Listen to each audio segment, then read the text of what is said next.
Hello and welcome to this week's Ruby Shoes podcast, delivering the very best local entertainment news across East Anglia each and every week. Now, it's really nice to be back in the studio for the Ruby Shoes podcast after spending some time abroad celebrating one of my sister's significant birthdays, and then coming back and heading straight off out again, this time to the Isle of Wight with producer Ruby in tow. Now, in this episode, we talk to the writer and creator of some fabulously funny and romantic promenade theatre, which is heading to the streets of Bury St Edmunds.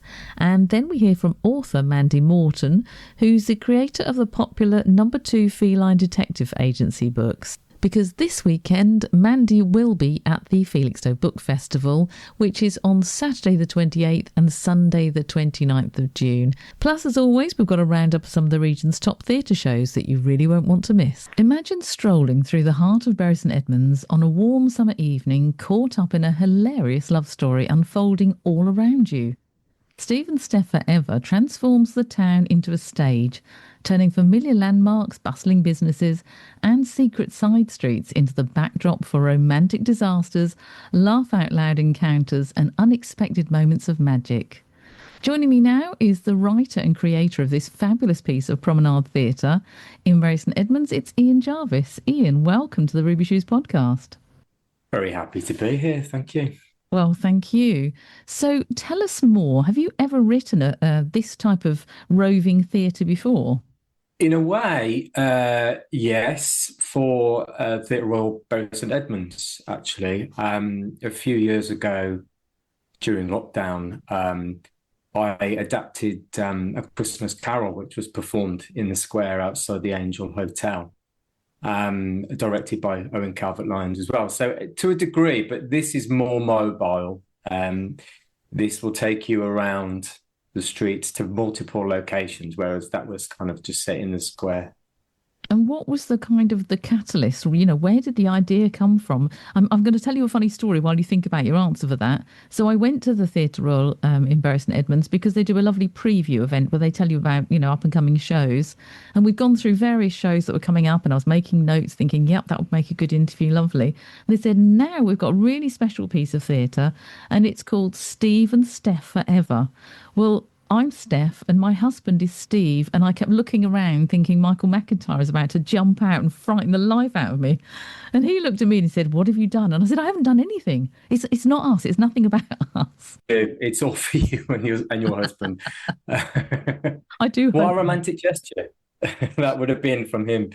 Oh, well, that's strange. You'll enjoy that on a completely different level.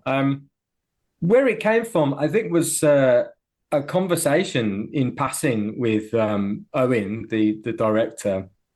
He told me an idea that he had to do a piece of promenade theatre, and he wanted to do a love story. I guess inadvertently started pitching to him without even realising. I just coming up with ideas, and we just started chatting about it, and then he gave me a call a few months later and said, "Would I be interested in writing it?" And there really wasn't much of a brief from him other than we want to tell a love story over the course of a summer. And it's going to take place on the streets of Bury St Edmunds. And that was about it, really. I think it's a fantastic idea. Now, these performances, they're going to run throughout August, so we've got lots of opportunity to see. I can't wait to come along and see it myself. It's in the town centre in Bury there. How are you going to work with the kind of inevitable audience reactions, but also for those people around you who are shopping who might not necessarily appreciate that this is promenade theatre? They might think it's real life. Well, on a kind of practical level, and what I really like about it is that the actors will be mic'd up, so they'll have little radio mics in them, and then the audience will travel around with headphones on, so they'll be able to hear crystal clear what the actors are saying, and so that will shut a lot of the outside world out as well for the audience. It also means that, first of all, that the actors can give a much more naturalistic performance. They don't have to project, and they can be a lot subtler, and they don't have to fight against the ambient noise. It also means we can give our own soundtrack to it. There's a musical director on board who's writing a soundtrack to it. And so as we travel round the streets of Bury, it's like, you're in a kind of film. It's a kind of, you're in this film of these two people's lives, and coming from a screenwriting background, which is what I normally do, that really appeals to me, that I can be quite filmic in the way I write and the pictures that I try and paint on the page, for Owen to take on from there. In terms of whether people realize what's going on, I mean, that's part of the magic of it, I think, is that they might stop and go, what have I just stumbled upon here? And hopefully it will encourage them to come watch the show. But part of the excitement of these kind of events is, I think, that it is live. Anything could happen. Something could interrupt. And the actors, we've got two fantastic actors, Joshua and Anna, who are both really experienced. They might have to play with certain situations, but that adds that kind of liveness to the event. So I think it's something to be embraced. Yeah, oh, definitely. And once you've written it and it's happening, you can kind of, stand at the back almost and say, oh, they'll be fine. They're professionals. They'll deal with it. That runaway dog or crying child nearby or something. But Steph, I didn't want to say it's not a problem now after, but it really isn't my problem now, whatever happens after here. I can't write to account for whatever might happen on the streets of Bury St Edmunds. But good luck to them. They'll be fine. And I think people embrace it with, good grace, generosity, and be genuinely intrigued by this thing that's happening in front of them. I think so. Now, we don't want to give too much away. You said it's a love story. Can you give us a little bit more? What sort of thing are they likely to encounter? The audience, what are they going to expect? Well, yeah, love story is part of it. I want to say comedy as well. And that's really important, that people know that this is, I think romantic comedy has a certain kind of baggage which comes with it. So let's say it's a funny romance. But it starts with Steve, who's a kind of witty yet socially awkward man. You've written it about my husband. Sorry, I shouldn't have said that. I told you it's all for you. So Steve is he has a chance encounter with Steph, who is a kind of spontaneous and irreverent and funny woman, and I guess she's like the kind of white rabbit in Alice in Wonderland. She invites him to join her on this adventure. She opens the door for him to do something he's never done before, something completely spontaneous, and follow her. And spoiler alert, he does. Otherwise, the play would end very soon. And she, they go away and they sort of have this adventure together around the streets of Bury over the course of a summer, where they fall in love. But obviously there are obstacles in the way for them being together. And so in a way, as well as being funny and uplifting, it also asks some questions about the nature of love and how much you should give up of yourself for a relationship, and how much it's about working around somebody else, and how much it's about embracing somebody for what they are. But ultimately, we wanted to do something which was life-affirming and sends you away feeling a little bit lighter on your feet and a little bit more. Ian, it sounds wonderful. It really does, genuinely. I love the white rabbit theory there. I think that just made me laugh straight away. Just imagining her, really. I think it sounds great. What comes next after this? You've done this amazing piece of theatre. Is this kind of given you a feeling that you think, oh, I'd love to do more of this? Or are you thinking, I'm quite happy to put that to bed now. I'm going to go back to screenwriting. Thank you very much. No, not at all. I really, really enjoyed writing for the stage. It's not quite the stage as we're on the streets, but you understand it's quite a different discipline than writing for the screen. And it's been really freeing and really enjoyable having that space in which to really explore the characters that you just don't get when you write for television. So no, I'd love to do more. I really hope there'd be more life for Steve and Steph Forever after it's run in Bury, because it's quite transferable to other towns around Suffolk or further afield. It could totally work in that sense. Not to sound like I'm hustling too much, but hustle away. But it could go on. Could go to the West End. I'm open to offers.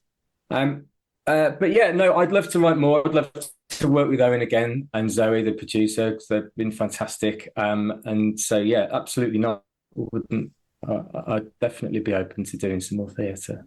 Oh, well, I hope that is the case for you because it just sounds brilliant. I can't wait to see it. Tickets are now available on via the Theatre Royal box office, or you can get them online at theatreroyal.org.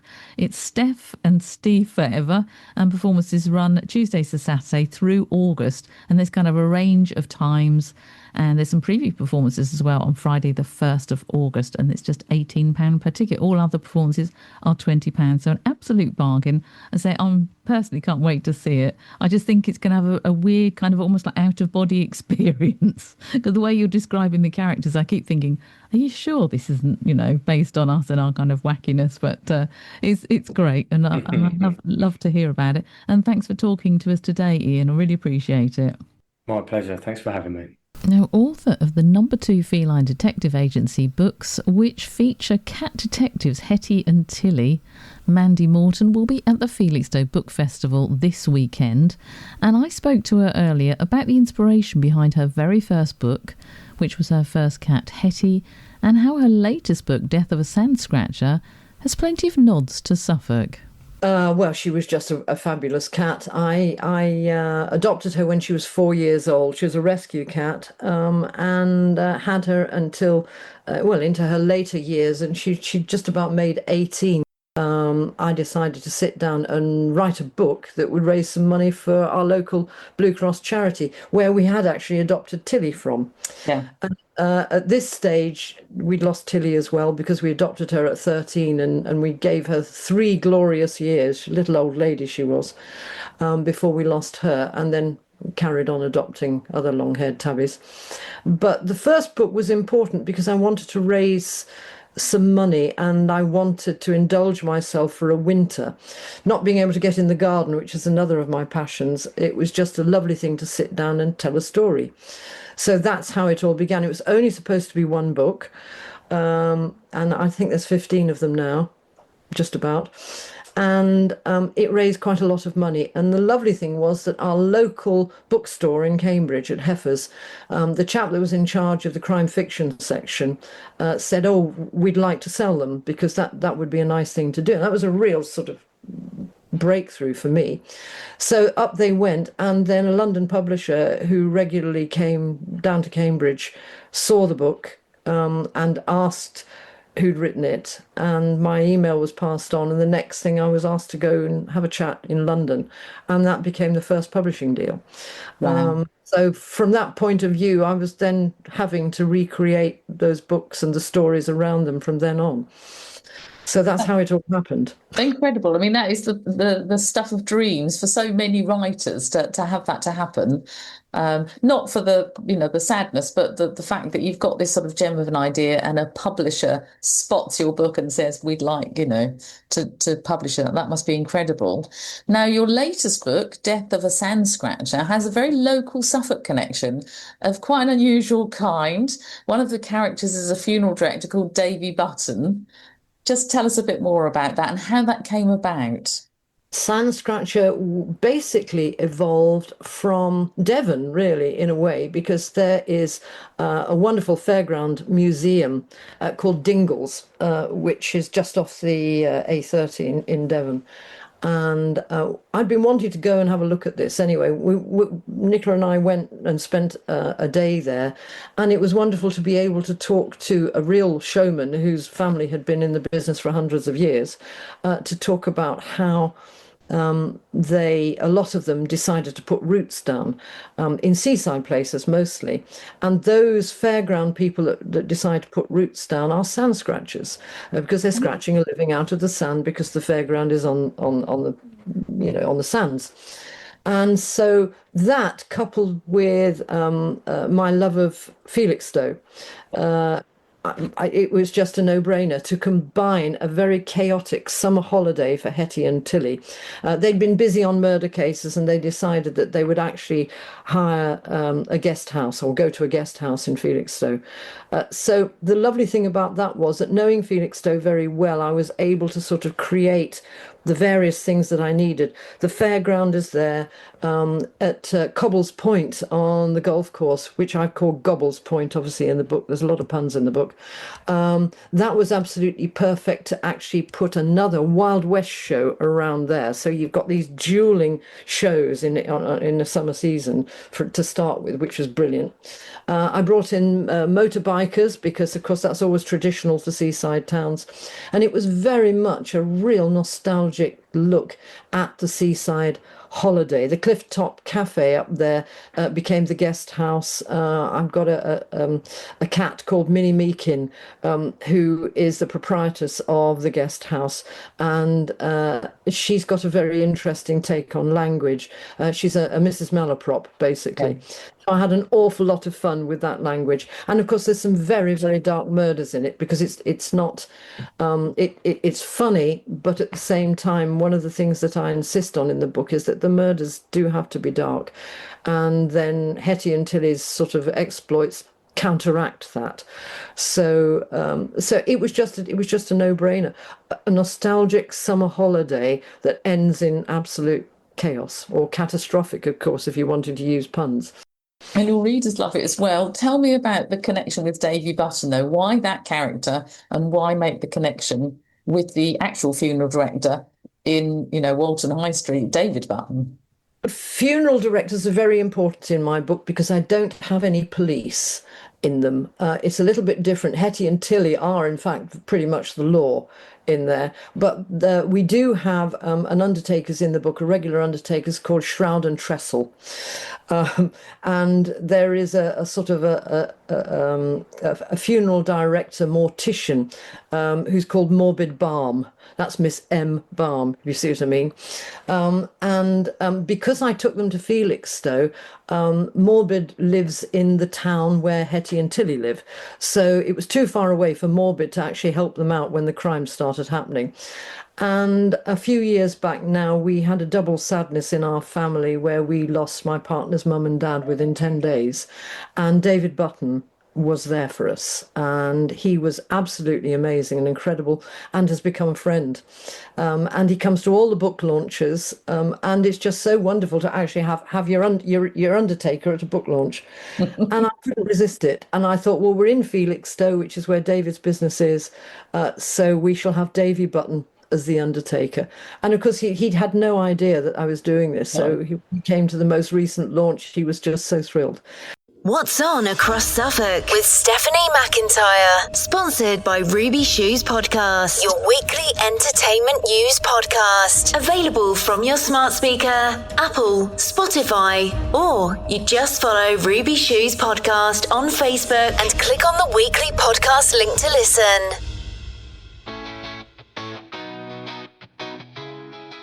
There's a host of great shows on offer across Suffolk's magnificent theatres, and here's just a selection to tempt you.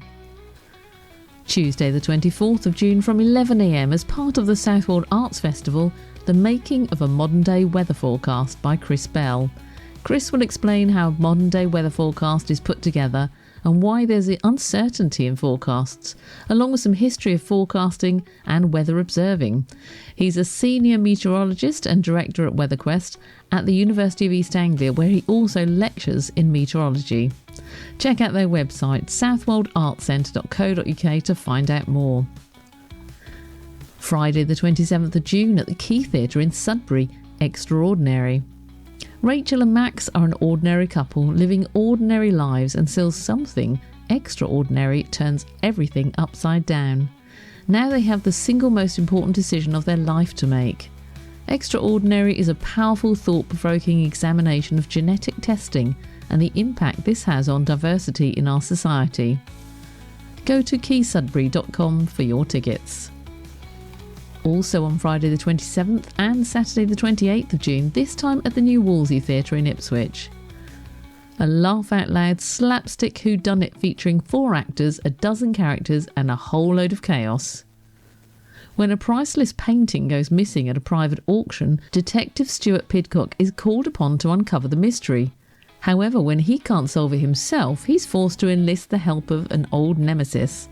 Together, the pair must interrogate the many characterful suspects that reside at the manor in order to catch the conniving culprit and solve the crime of the century. Go to newwalseytheatre.co.uk to find out more. Finally, on Saturday the 28th of June, this time at the Spa Pavilion in Felixstowe, Jive Talking performed the Bee Gees. Renowned as the original and very best Bee Gees tribute show and the only Bee Gees tribute show that's actually performed with the original Bee Gees. As with the original Bee Gees, Jive Talking is very much a family affair, with brothers Gary and Darren Simmons taking the roles of Barry and Morris Gibb, and Darren's son Jack joining the group in 2014 and taking on the role of Robin Gibb. The guys are supported musically by a 4-piece band with lead guitar, violin, cello and drums to ensure that every note in every song is just right. For tickets and more details, go to spapavilion.uk. And don't forget, you can always get in touch with us via our Facebook page. We're at Ruby Shoes Podcast. We always love to hear about your forthcoming plays, comedy nights, your Amdram groups, or any kind of show, festival or event in East Anglia, and we can let everybody else know about it too. You can listen again to the Ruby Shoes Podcast via Apple, Spotify, or your favourite podcast host. And you can find our podcast links on our Facebook page and follow us there too, of course. And you can also listen to Ruby Shoes now every week on YouTube. Yep, just type in Ruby Shoes Podcast and there will be, and you can see all our past episodes as well. Make sure you have a great week. I'm Steph McIntyre and we really appreciate you listening to the Ruby Shoes Podcast, celebrating all the brilliant things we have when it comes to live theatre and entertainment.